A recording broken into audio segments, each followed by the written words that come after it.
दोस्तों, पिछले भाग में हमने मूमल और महेंद्र की कहानी को जाना था और आगे की कहानी इस भाग में है। इसके बाद दासी राजकुमारी मूमल को राजा महेंद्र के बारे में बताती है और राजकुमारी उसे कहती है कि वे हमारे मेहमान हैं और उनके रहने का इंतजाम किया जाए।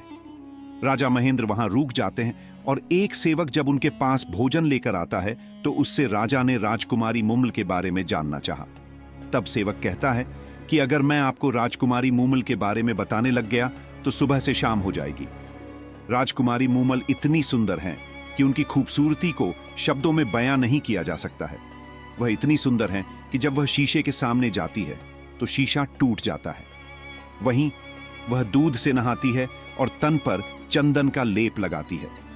वह दुनिया में सबसे सुंदर और अलग है। इसके बाद सेवक कहता है कि उन्हें देखने के लिए दूर दूर से प्रसिद्ध राजा, महाराजा और कई राजकुमार आए, लेकिन राजकुमारी ने उनकी तरफ एक नजर भी नहीं देखा।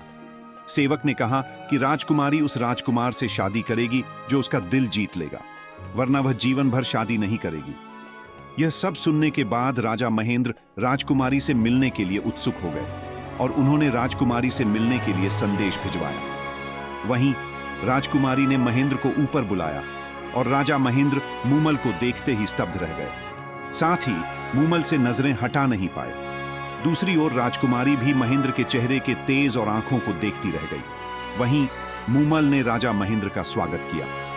दोनों साथ रात भर बैठे रहे और बातें करते रहे।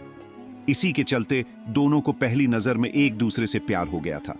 वहीं दोनों रात भर बातें करते रहे और न जाने कब सुबह हो गई, लेकिन न तो राजा वहां से जाना चाहते थे और न ही मूमल चाहती थी कि महेंद्र वहां से जाएं।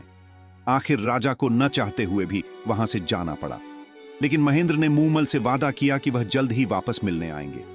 राजा महेंद्र राजकुमारी को देखने के बाद सब कुछ भूल गए और उनके दिमाग और दिल में केवल मूमल बस गई। इसी के चलते राजा ने मन में ठान लिया कि वह मूमल से शादी करके उसे अपने साथ अमरकोट लेकर आऊंगा। बता दें कि राजा महेंद्र पहले से शादीशुदा थे और उनकी पहले से ही 7 पत्नियां थीं।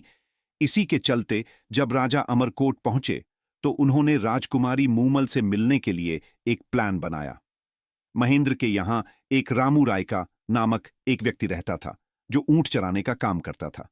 राजा उसके पास गए और बोले कि मुझे एक ऐसा ऊंट चाहिए जो रात को मुझे लौद्रवा ले जाकर सुबह अमरकोट वापस ले आए। इसे सुन रामू रायका ने कहा कि एक चीतल नाम का एक ऊंट है जो बहुत तेज दौड़ता है, जो आपको रात को लौद्रवा ले जाकर सुबह अमरकोट वापस लेकर आ जाएगा। आगे की कहानी हम अगले भाग में जानेंगे।